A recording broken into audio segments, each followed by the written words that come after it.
Hello everyone and welcome back to my channel. आज मैं आप लोग के साथ ऐसे कुछ आइडियाज़ और हैक शेयर करूंगी जो मैं यूज़ करती हूँ अपने घर को और किचन को ऑर्गेनाइज करने के लिए। बहुत ही सिंपल से टिप्स एंड ट्रिक्स है। आई होप आप लोग को अच्छे लगेंगे। तो चलिए शुरू करते हैं आज का वीडियो।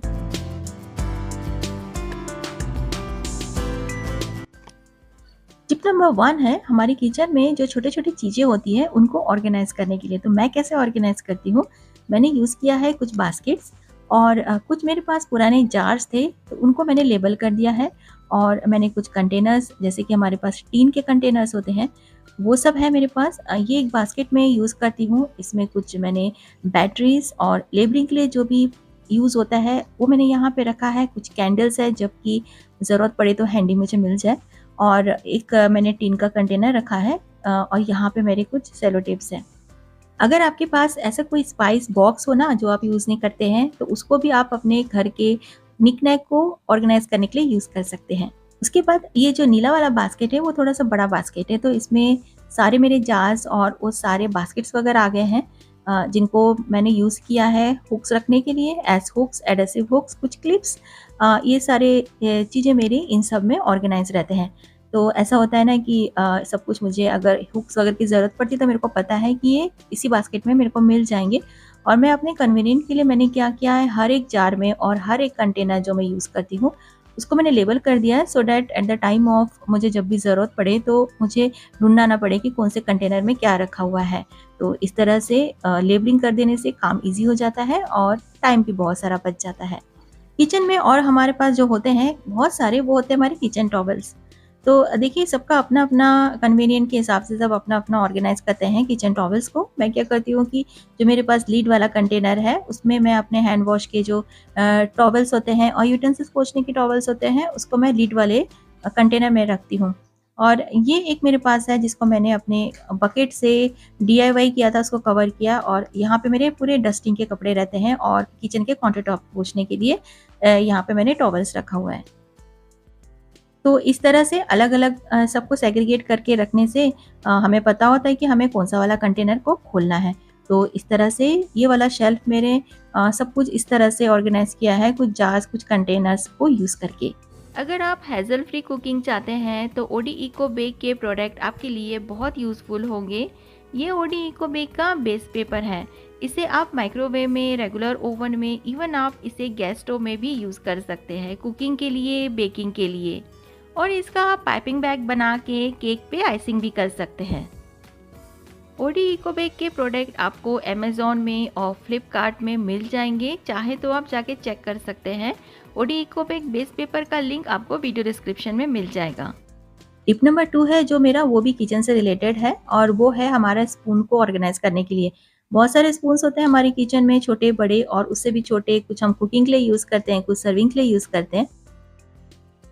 तो अगर हम इन्हें सेग्रीगेट करके रखेंगे तो हमारे जो अदर फैमिली मेंबर्स हैं उनको भी कन्वीनियंट होगा और हमें भी। तो देखिए मैं पहले क्या करूँगी कि जितने भी अलग अलग साइज़ के स्पून्स हैं उनको मैं सेग्रीगेट कर लूँगी। लेकिन उसके पहले मैंने यहाँ पे एक लाइनर बिछाया है और मैं यूज़ कर रही हूँ कुछ लंबे वाले बास्केट्स। तो ये बास्केट्स तो डी मार्ट से बहुत ईजिली बहुत ही चीप रेट में मिल जाते हैं और जो हमारे रोड साइड में प्लास्टिक वाले बैठते हैं उनसे भी मिल जाता है। तो यहाँ मैं सब स्पून्स को सेग्रीगेट कर रही हूँ कि ताकि सब कुछ मेरा अच्छे से ऑर्गेनाइज हो जाए और जब मुझे छोटे स्पून्स की ज़रूरत पड़े तो मेरे हाथ में बड़ा वाला स्पून ना आए।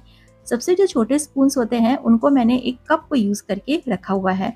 तो सब कुछ मैं अब बास्केट में अरेंज कर देती हूँ।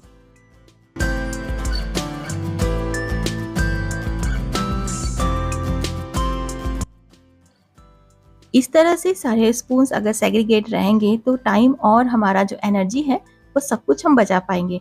तो ऐसा आप ट्राई करके ज़रूर देखिए और मुझे बताइएगा कि आप में से कितने लोग ऐसा करते हैं। टिप 3 है वार्डरोब ऑर्गेनाइजेशन से रिलेटेड। जब भी हम वार्डरोब को ऑर्गेनाइज करते हैं, हमारी ज्वेलरी हम ऑर्गेनाइज करते हैं कुछ बास्केट को यूज़ करके।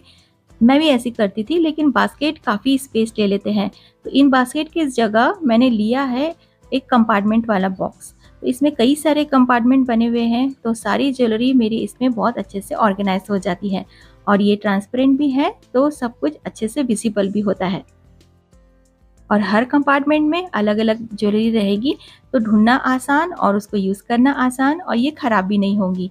उसी तरीके से मैंने अपनी बेटी के सारे हेयर एक्सेसरीज़ भी ऐसे ही कंपार्टमेंट वाले बॉक्स में रखा है, तो सब कुछ सेग्रीगेट रहता है और विज़िबल भी रहता है, और वार्डरोब में ज़्यादा स्पेस भी नहीं लेते ये बॉक्स, तो एक के ऊपर एक हम रख के अपने वार्डरोब में इसे रख सकते हैं।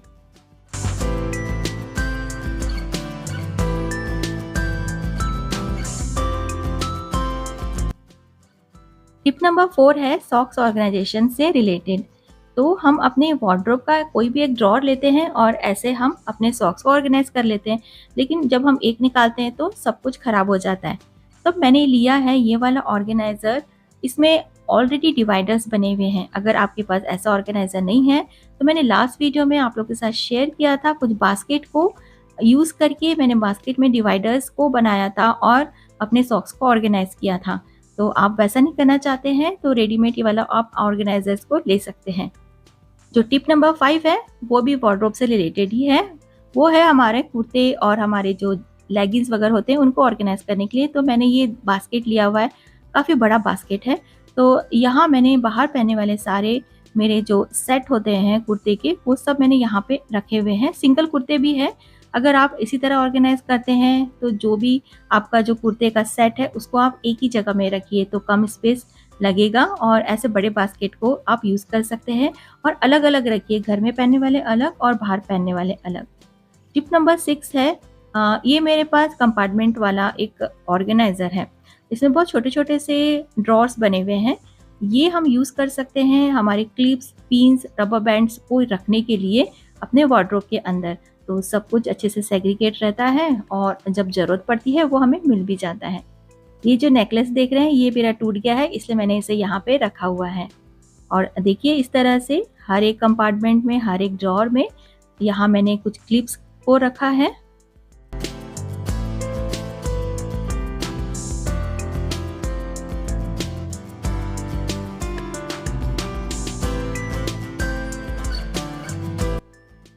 टिप नंबर 7 है पर्सेस को ऑर्गेनाइज करने के लिए। तो आप इस तरह के लीड वाले ऑर्गेनाइजर यूज़ कर सकते हैं अपने छोटे-छोटे पर्स और क्लचेस को ऑर्गेनाइज करने के लिए। और जो मेरे बड़े हैंड बैग होते हैं उनको मैं ऐसे बैग ऑर्गेनाइजर में रखती हूँ, तो ये अच्छे से सेफ भी रहते हैं और ख़राब भी नहीं होते हैं।